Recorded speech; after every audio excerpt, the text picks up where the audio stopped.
Hello, welcome to the Enchanted Kingdom of Hermione.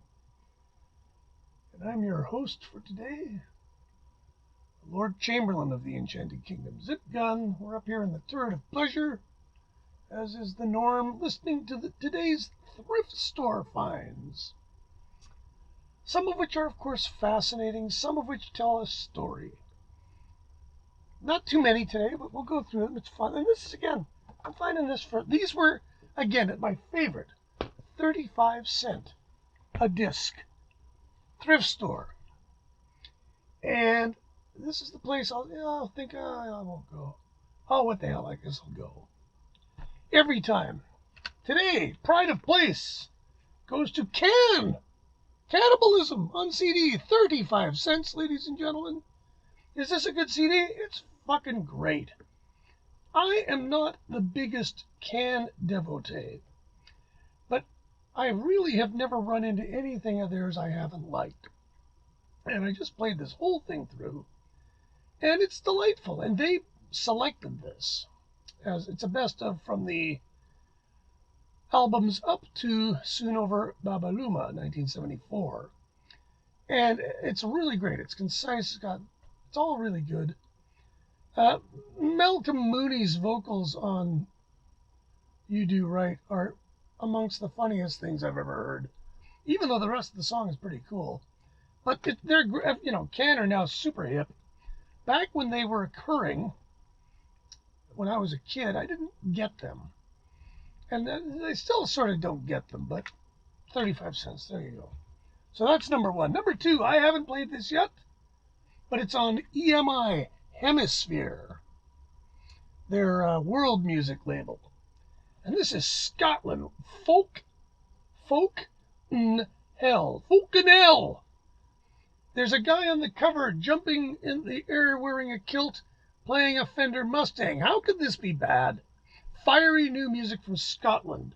A lot of it is on, what's the label? Anyways, I'll buy for 35 cents. I'll buy anything on this label. And we can't say much about it because I haven't played it yet. This was there, 35 cents, folks. Anthology Volume 1 by the Beatles. I've already got it. I'm going to give it to somebody. Because it's a wonderful, and like, when I bought I got them used. And I'd grown up with the Beatles. I knew every Beatles song by heart. The anthologies were just such a breath of fresh air for me because there'd been no new Beatles in my life for 30 years.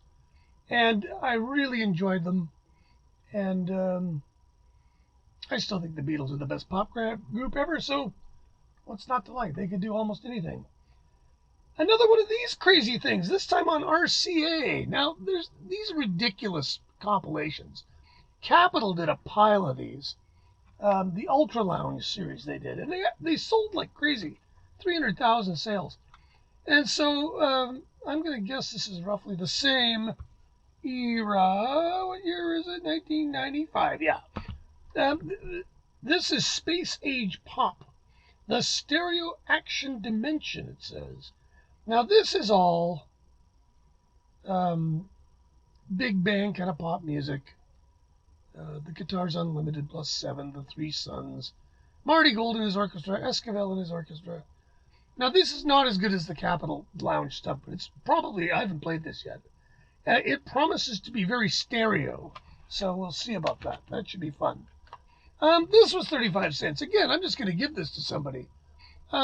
Michael Franti's best record, I think.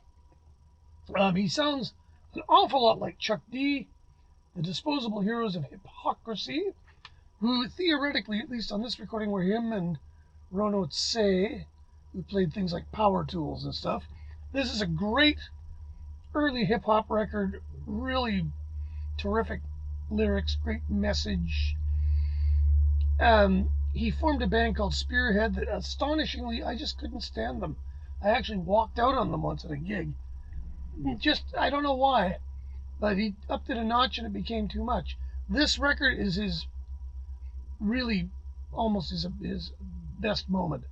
And the Beatniks were great. I saw the Beatniks, and I really liked him in the Beatniks. So, a good guy, though. And again, I'm going to give that away. 35 cents. if you're going to own a regular issue Monkees record, this is the one I would say you should own.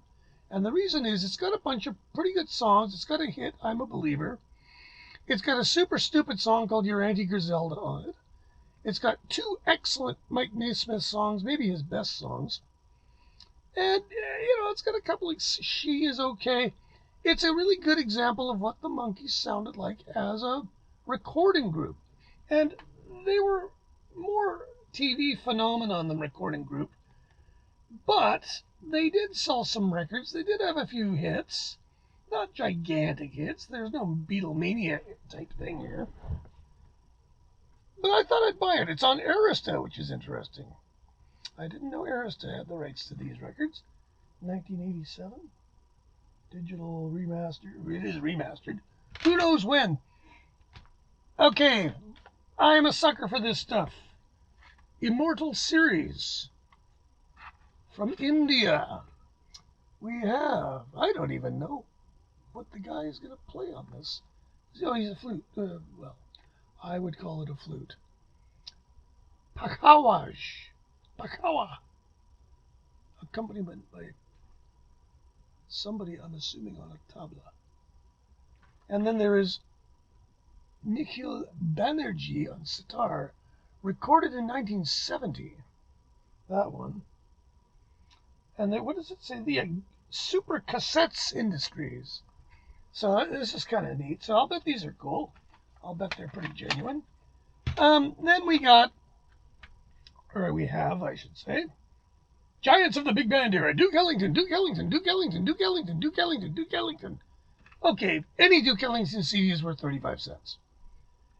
Oh, but it's on Madison. Okay, we're going to have to listen to it. Now, Madison is the Canadian catfish of the music industry. It is almost always a sure sign of complete rubbish. Now, so two great forces have come together here.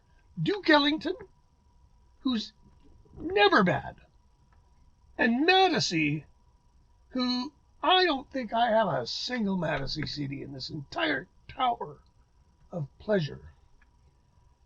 This will be one. I haven't listened to it yet. It's got some kind of crusty. I don't know. We'll see. Which gets me to my subplot today. Found a CD. I was so happy for 35 cents. There are things you just say, well, yeah. And my dear friend Jesse Thomas Brown, I thought of him immediately. A CD, Victim of Love by Elton John. You know I'm going to play this loud when I finish making this video.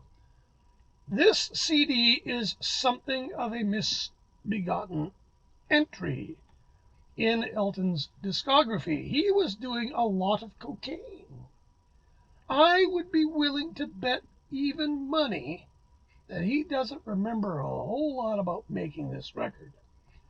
Now, prior to this record, it was an album when it came out, almost everything that came onto an Elton John record was written by John Toppin. John/Toppin.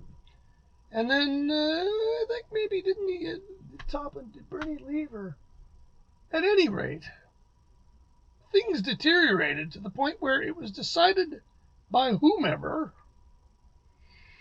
that they needed to go disco. And they brought in Pete Bellotte, and they brought in Thor Balderson. And suddenly you had writing, well, first of all, there's the first songwriting credit is Chuck Berry. Okay. And then they become Pete Bellotte. What the heck? I can't even read this.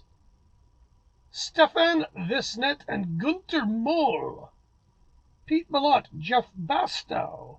Pete Bellotte, Michael Hoffman. There's some very Pete Bellotte, Sylvester Levay, Jerry Ricks. I don't know who these people are. And this CD, I'm going to play it at least once. Now, another great feature of this CD, which is, and this was new to me, this CD brings me to a dear subject to my heart. Look at this. Okay, now this is a reissue of sorts. Now, I don't know if this was the original issue ever on CD of this title, but it wouldn't surprise me if it was, because as we all know, 1979 Sackville Productions, certainly not the jazz label. At any rate, this is on MCA, but it's on MCA Special Products. And every major label had these weird sublabels. And they would take the kind of red-headed stepchildren of the catalog, and they would reissue them as budget items. But it was, and this is what makes me really laugh, they would make it so budget that it was dog shit. So what you have, this is a particularly elaborate one. So you have, this isn't the original cover, it's kind of a messed version of the original cover. The back cover is, you know, utilitarian, let's call it. Yeah, that's not the original cover. The original cover was much more of a style. The label is like, you know, it's like a promo cassette, promo CD. The booklet is filled with information, such as the names of the songs, and who wrote them, and who published them, who produced it, who arranged it. Doesn't tell you who plays on it. Elton's name is conspicuously absent on this entire page. So, you know, okay, but it's MCA Special Products. And it seems that every major label had them. And I dug through the collection very quickly. I'm going to play the fuck out of this. You watch. And I'll show you a couple of great ones. These ones, okay, I'm going to start with this one, actually, because I already showed it in a previous video. So I won't dwell on it. Now you'll notice it's sealed. There's no way I'm opening this. I am not letting the genie out of this one. This is a David Foster collection, The Best of Me. Collection of David's greatest works. Well, they're not really David's greatest works. It's his greatest productions, really. But it's on Warner Strategic Marketing. And if I can get this close enough, you can see the great Warner, the Warner Communications logo, which Jack Holzman rather amusingly described as 2.5 turds in a bowl. And if you looked at that thing, you'll see the S in the middle. It's kind of like 2 curved turds in a bowl. At any rate, WSM, Strategic Marketing. Now, the really interesting part about this thing, other than I found it in the thrift store for $0.25 and it had never been opened, is that it's from Kuala Lumpur. Warner Strategic Marketing. Now, again, so Strategic Marketing here, Special Markets, was it? Okay. And then you get, and it gets weirder, folks. Then you get Sony. Now, Sony decided, I want to be at the board meetings where these are decided. Okay, we're going to start a new label, guys. We're going to take the catalog, we're going to milk it hard, and we're going to call it Allegro. Sony, what is this now? Commercial Music Group. Sony Music Commercial Music Group. Now, these, I couldn't resist these. I think these were $2. And what they are is CBS. Yeah, this one is different than the other one. This says Legend Series on the actual label. You know, different fonts on the 2 CDs in the same box. But what they've gone and done is they've taken digital masters of regular issue albums, which in the case of this box is 2 George Jones and Tammy Wynette albums. Includes It Sure Was Good and Together Again, which is to say it includes the complete albums of It Sure Was Good and Together Again, complete on 2 CDs. That they've used 2 CDs is kind of weird, because I'm pretty sure you could have put both of these on 1 CD. But I'm not, 10 songs. Now, I'm into country records from the 70s, the original issues. I don't want the best ofs. I want the, because I like to troll through the direct for the obscure cover versions. So this was cool to find for $2. And I like George and Tammy when I'm in the mood. But this has absolutely no information. And I mean nothing. There it is. That's not the original cover, needless to say. The only information. Tammy Wynette and George Jones are legends of country music. Married from 1969 to 1975, together they teamed up to sing some of the finest country music duets of all time. Then there are the album titles. Then there are the song titles, and the only other piece of information, other than the date of the copyright of the CD, I suspect, is there's a star beside some of them with a number in it which indicates the chart position. So you go, okay, right. The other one of these I've got, and again, it comes in a tin. The CDs are just stacked on top of each other, and it's Sony strategic marketing. It's like the army. And yeah, I'm not sure who thought this was a good idea. Let's not put any information in. Give it some kind of weird generic label. It does actually tell you which album it is, which is nice. Somebody had to do this design. So you think, why did they bother? Anyway, what this is, Johnny Winter, is Second Winter, which was a unique three-sided record that Johnny put out in, I think it was 1970. And Captured Live, which is from, was it 76, does it say? Oh, here we go. It's got it right on the back. This one's slightly different. 69 was Second Winter, and 76 is Captured Live. Now, I've never heard Captured Live. I remember it being okay.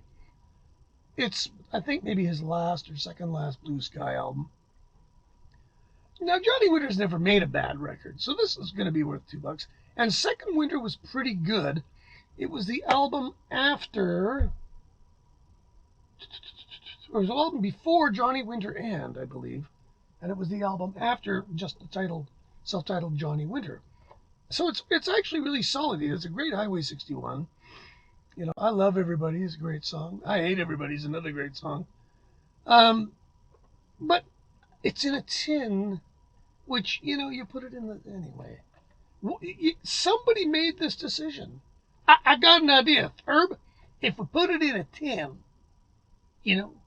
like peppermints or something. I don't know. There you go, though. The people are paid real money to come up with these concepts. You gotta wonder, is the Peter principle truly at work here?